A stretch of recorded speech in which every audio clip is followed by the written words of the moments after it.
Bonsoir à tout le monde et bienvenue sur la chaîne de l'univers de l'ange Cathy, toujours en ce samedi 22 février 2025. Nous sommes donc le samedi soir, voilà. J'espère que vous allez bien. Euh, je vous avais promis que je revenais, pardon, pour la suite de cette écoute via mon retour de prédiction. Alors je tenais à remercier certaines personnes.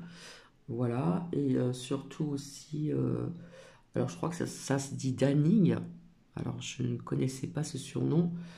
Effectivement, comme vous l'avez écrit, je suis tout à fait d'accord avec vous, c'est ce que j'ai senti aussi. Et puis par contre, Coralie, au sujet d'un des commentaires, qui est un peu plus long, j'ai compris un peu le début, mais j'ai pas compris le milieu et la fin. Désolé aussi pour, voilà, pour votre papa, etc., etc. J'ai pas très bien compris la fin. Le début, je l'ai compris, mais pas la fin. Hein. Donc, je remercie pour vos commentaires. En revanche, par contre, c'est vrai que j'ai pas grand monde qui pourrait éventuellement, ça pourrait me faire plaisir de me dire qu'il y a bien un retour de prédiction via ces lames que j'ai toujours laissées ici. Hein. J'ai fini ma cam avec mon petit-fils, ma fille, mon gendre. Allez, petit capoute, hein, à la vôtre. Hein, à cette heure-ci, je ne sais pas s'il y en a qui boivent du thé ou du café ou autre chose. Pour Cathy, c'est le capoute.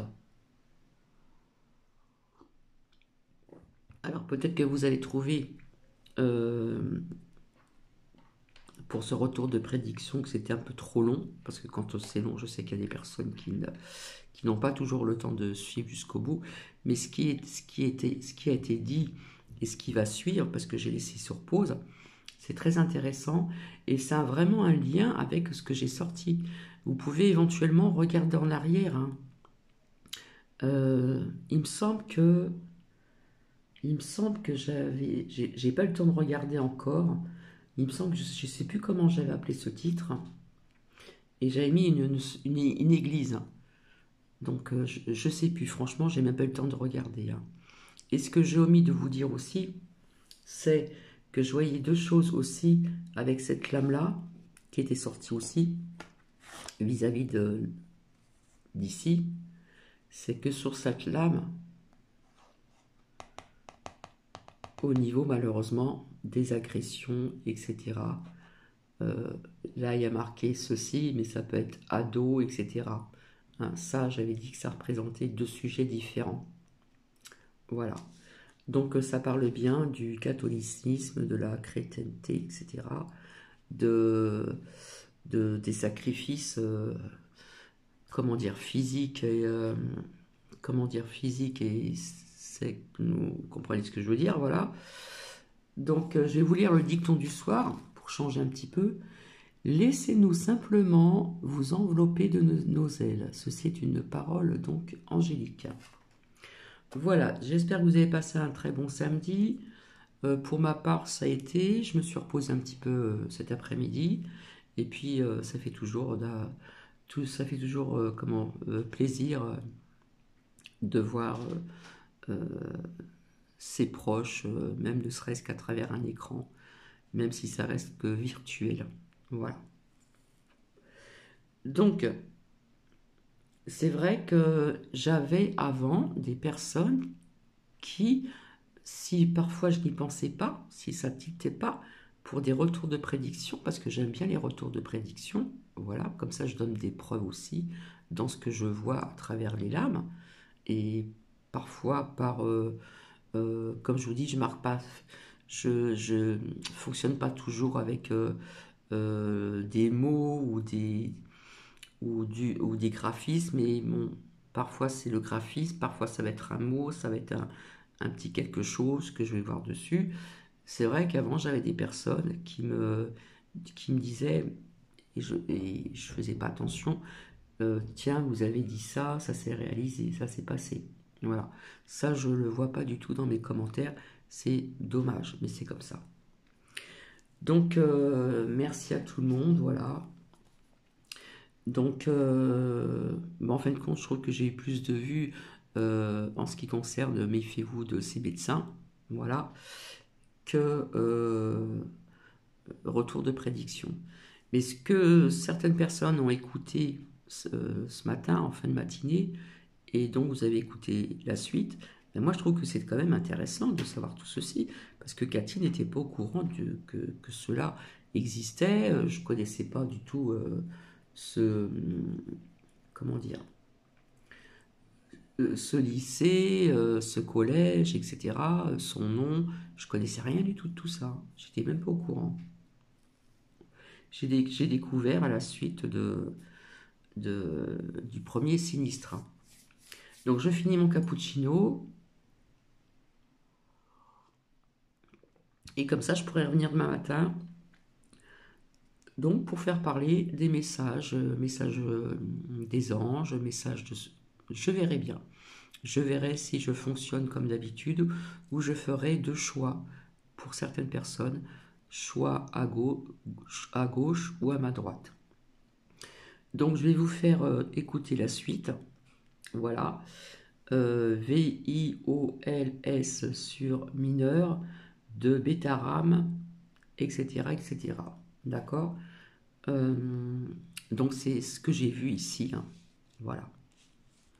C'est ce que j'ai vu ici. Peut-être que j'avais sorti d'autres lames, mais j'ai sorti que celles dont je me souviens et qui m'ont parlé du catholicisme ici. Voilà. Et on entendrait parler. Hein, voilà.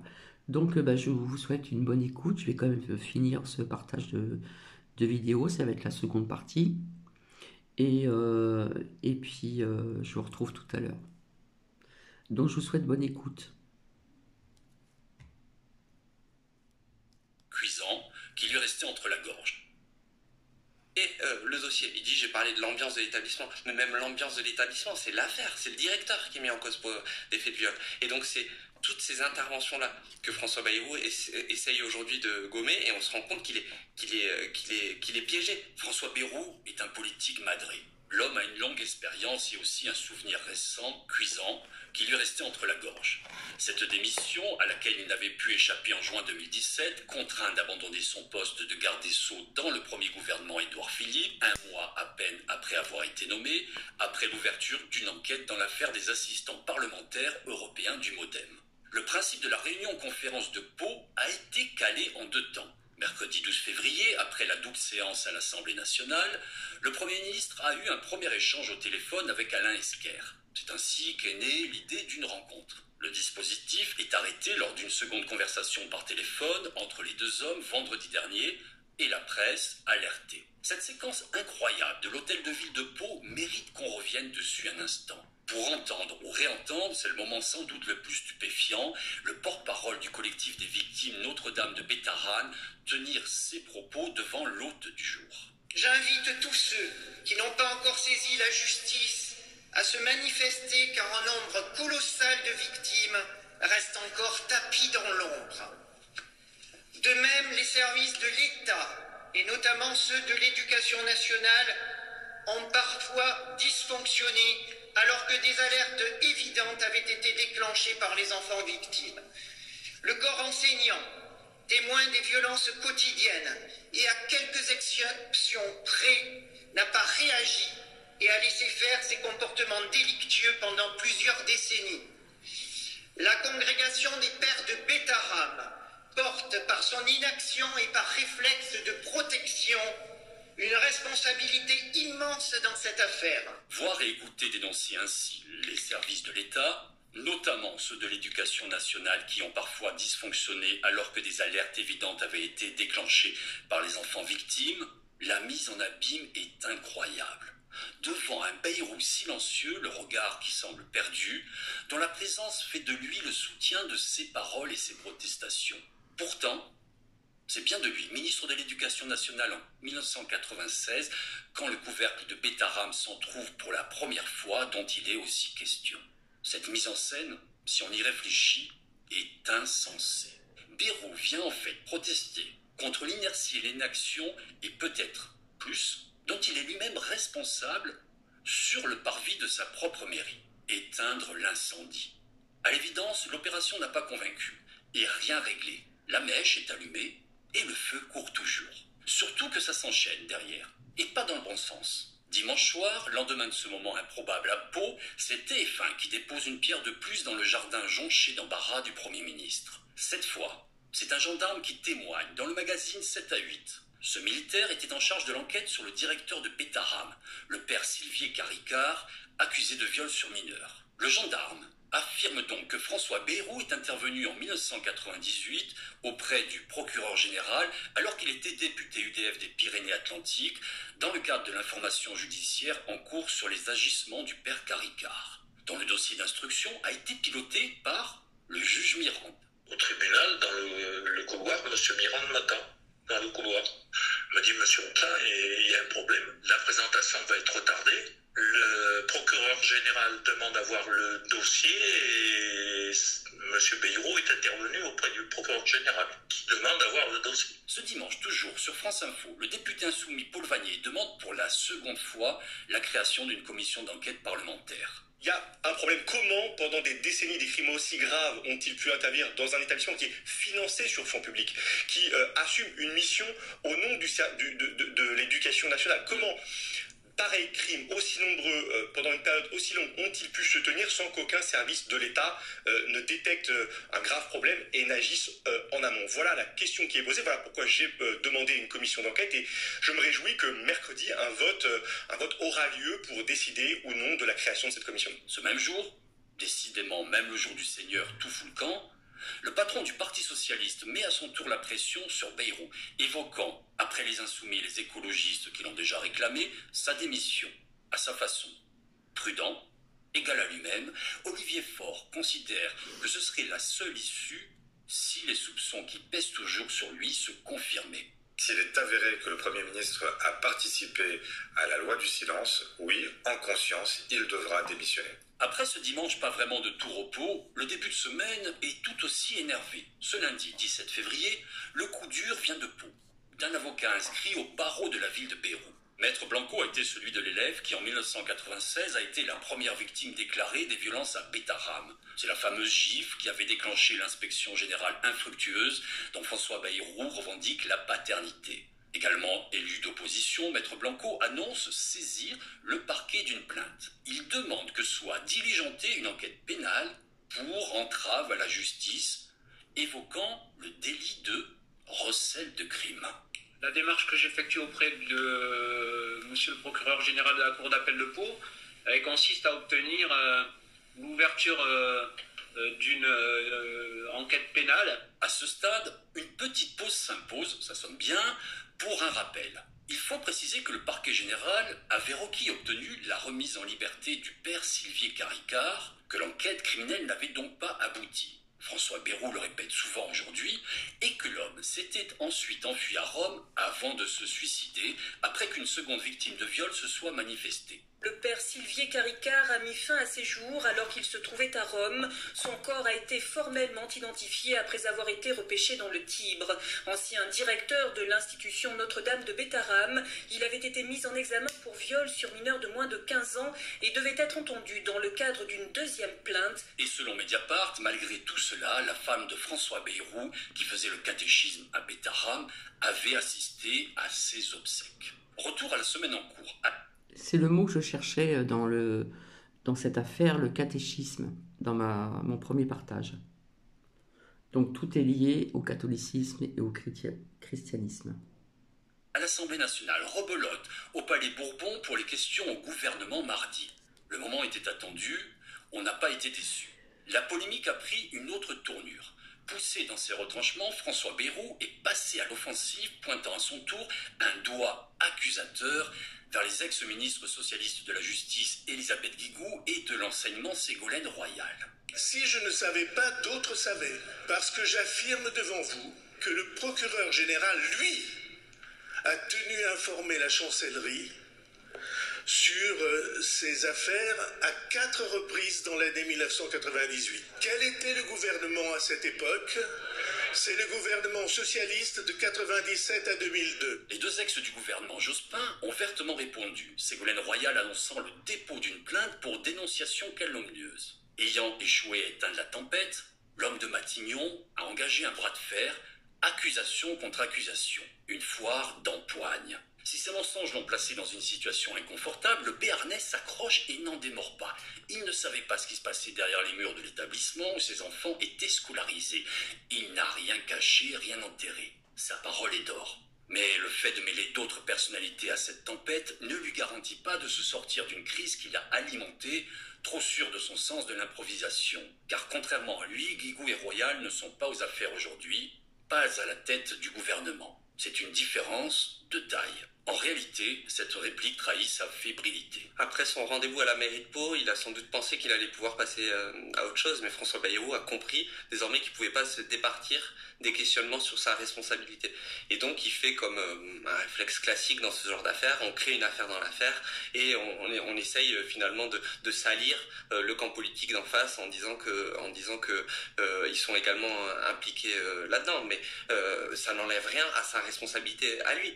En fait, c'est pas parce que les institutions, et on voit bien qu'il y a des questionnements énormes sur le rôle de l'éducation nationale dans cette affaire, parce que Bétharame n'a jamais été sérieusement inspecté. Et donc François Bayrou, il essaye de mouiller tout le monde sur l'ensemble de la période en disant écoutez, même quand les socialistes étaient au pouvoir, ce travail-là n'a pas été fait, ça. Mais il y a une nuance. C'est que Elisabeth Guigou, qui était garde des Sceaux, il y avait une enquête judiciaire qui était en cours, on pourra interroger évidemment le travail de la justice, mais c'était pas l'élu du Béarn.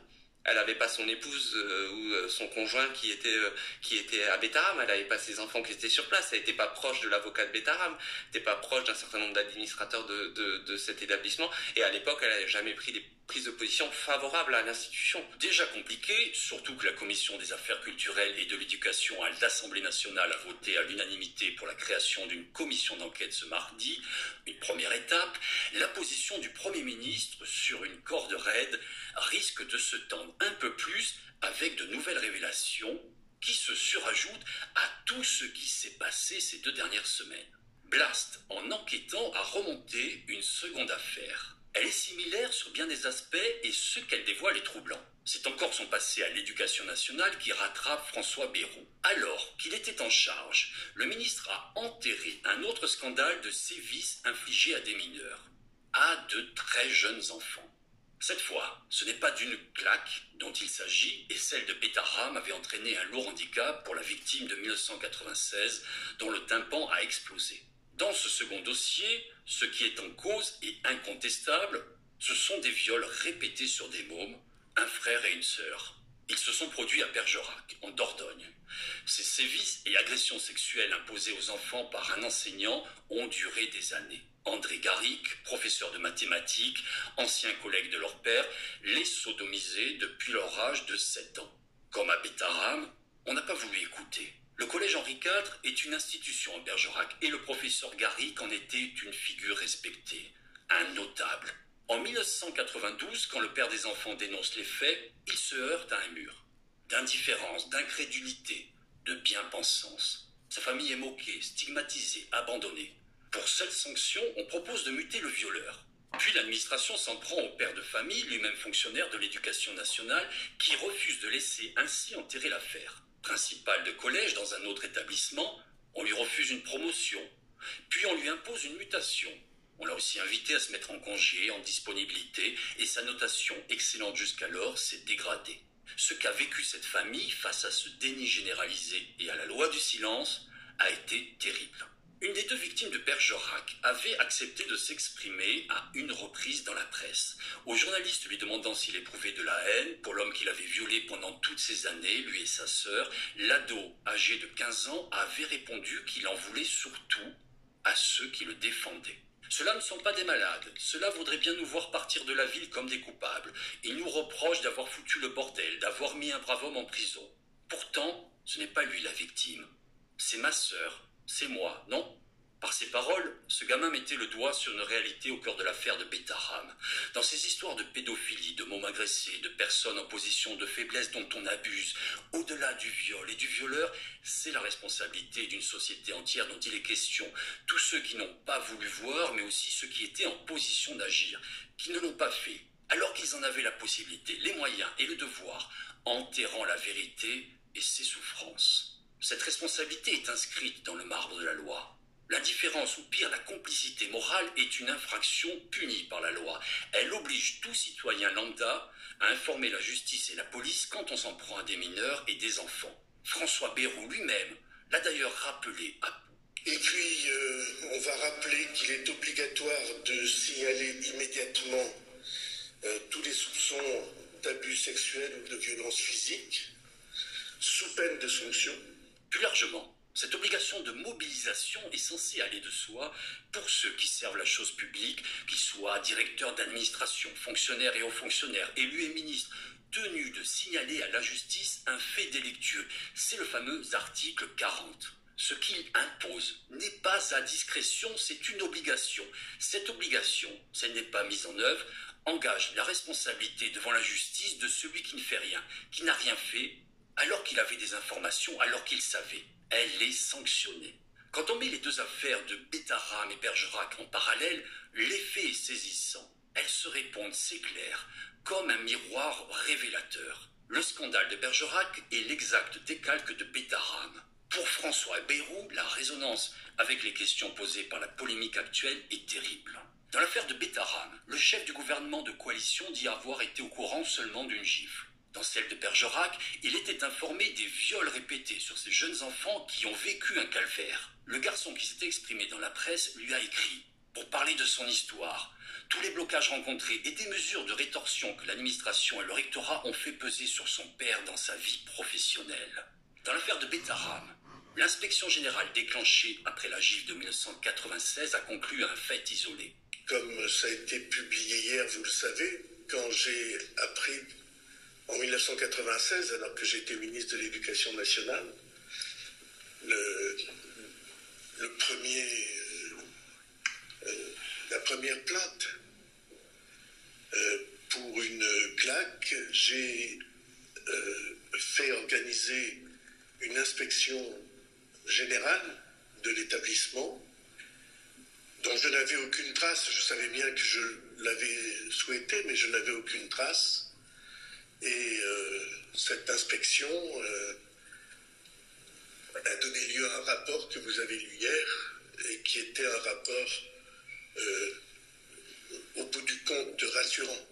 Dans celle de Bergerac, l'inspection générale a aussi été saisie par le ministre après la première condamnation à 6 ans de prison prononcée par la justice contre le violeur en 1993. Il s'agissait de comprendre ce qui avait dysfonctionné. Quand il est remis, en janvier 1994, le rapport de l'inspection générale est accompagné d'une note au ministre. On y lit ceci à destination de François Bayrou. En cas d'abus sexuel commis par un enseignant, l'incrédulité initiale de ses collègues, du chef d'établissement et de l'ensemble de la hiérarchie, puis les lenteurs dans la saisine de justice ou les hésitations à entamer une procédure disciplinaire laissent dans l'opinion la déplorable impression d'un milieu éducatif plus solidaire du coupable ou plus soucieux de l'image d'un établissement que du traumatisme des victimes.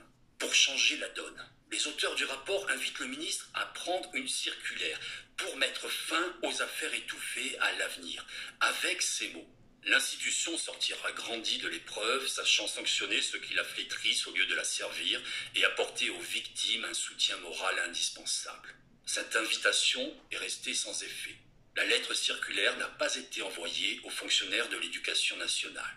Elle n'a jamais été rédigée. Ces deux histoires, Bétharram-Bergerac, Bergerac-Bétharram, racontent la même chose en réalité. C'est la parole des victimes, la dignité et la justice qu'on enterre. Dans les deux cas, en Dordogne et dans le Béarn, on a préféré étouffer le scandale, préserver la façade et des réputations, parce que seul compte au fond le jeu social. Le reste n'est rien, ne compte pas. C'est en réalité une complicité plus ou moins passive selon les situations dont il s'agit. Elle est morale au minimum. Et au centre de ces deux histoires quasi identiques, il y a François Bayrou. L'affaire résumée par Blast, tout le monde l'a oubliée. Et pourtant, elle a eu un énorme retentissement, bénéficiant d'une publicité considérable. À l'époque, personne n'y a échappé.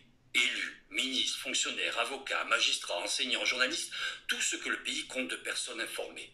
La terrible histoire de Bergerac et l'inaction du ministre Bayrou a été racontée dans un livre qui s'est arraché.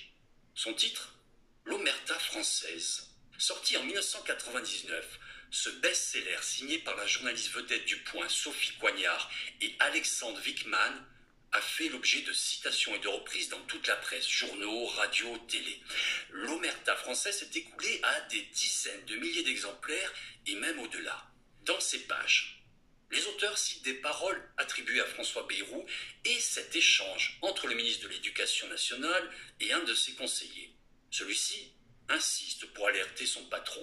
Attention avec ces histoires de pédophilie, il faut faire quelque chose.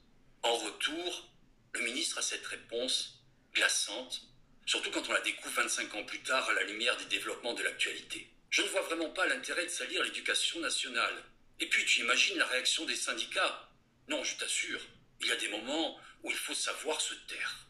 Ces propos n'ont pas été contestés à la sortie du livre. Dans l'Omerta française, l'affaire Bergerac-Bayrou arrive au chapitre 3, au titre prémonitoire. Son titre? Ouvrez bien les oreilles. Le club des enterreurs. Alors c'est pour moi une expérience bouleversante. C'est notre... Je vais m'arrêter ici parce que je vais arriver à 30 minutes. Donc voilà, pour les personnes qui ne suivent pas les médias, vous avez écouté quelques... Voilà, ceci explique cela. Mais à mon avis, on va entendre parler de ce genre d'affaires, hein, ici. Là, c'est mon ressenti personnel. Peut-être pas vis-à-vis du catholicisme, quoique, mais il y a encore beaucoup de choses encore à découvrir, hein, sur ce sujet. Donc voilà. Donc je vais vous laisser, je vais vous souhaiter une bonne soirée et je vais vous relire le dicton du soir. Laissez-vous simplement vous envelopper de nos ailes, parole angélique. Et je vous retrouve donc demain dans la matinée, je ne peux pas vous dire d'heure. Et je vous souhaite une agréable soirée. Voilà, voilà. Je vous fais des bisous. Et puis, je peux vous dire que le premier sinistre, il doit pas être bien dans ses baskets. Et encore, je ne sais pas s'il en porte souvent. J'irai plutôt dans ses belles chaussures qui coûtent cher. À mon avis, il doit pas être tranquille, hein, dans sa tête, hein. Enfin, je rigole, c'est pas drôle. Mais bon, voilà. Comme quoi qu'on apprend des choses des années plus tard. Hein, des révélations, tout simplement. Voilà. Donc, je vous dis à demain et je vous souhaite une agréable soirée. Bisous à vous. Au revoir.